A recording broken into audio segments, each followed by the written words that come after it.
Boxing update po tayo mga idol. Cuadrolas Junwell Casimero gagamitin ng style ni Manny Pacquiao na mabilis at malakas. Pag-usapan natin yan mga idol. The Flash Nonito Donaire nagbigay ng advice kay Masuda. Maraming dahilan daw kapag natalo itong si Donaire. Yan ang ating pag-uusapan ngayon mga idol. Pero kung bago kayo sa ating YouTube channel, baka pwede makahingi ng isang like, subscribe at pakipindot na rin ng ating notification bell mga idol para ma-update kayo sa ating mga bagong video na katulad nito. Well mga idol, noong nakarang linggo nga mga idol ay nasaksihan natin ng talagang malupit na bakbakan ni Donaire versus Masuda sa bansang Japan at tinalo po via TKO ang ating pambato na si The Flash Nonito Legend Donaire mga idol. So stop it po yun mga idol. Marami nagsasabi na wala na. Kailangan ng isabit daw ni Donaire ang kanyang gloves mga idol. Panahon na daw na magretiro na daw ito. Pero sabi nga ni Donaire na hindi pa siya magre-retiro mga idol. Lalaban pa daw siya at malakas pa daw siya.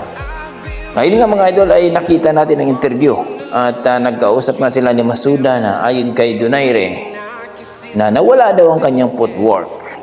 Well mga idol, ayon sa ating mga boxing fans, paano nawala ang footwork? Sabi nga daw ni Donaire ay kondisyon na kondisyon siya. Malakas na malakas pero nung lumaban at natalo ay sinabi na nawala ang kanyang footwork.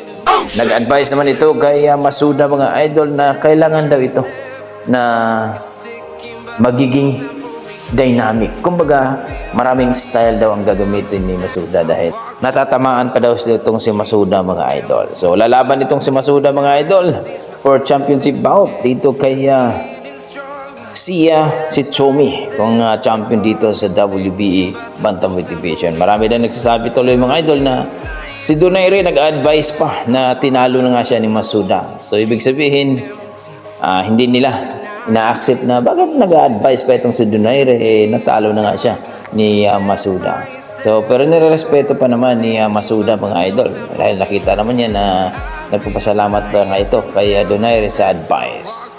So, si Donaire naman mga idol ay kinongratulate naman itong si Masuda. So, isang legend si Donaire mga idol at hindi na rin matatawaran ang kanyang galing dito sa boxing. Naging 4 Division World Champion.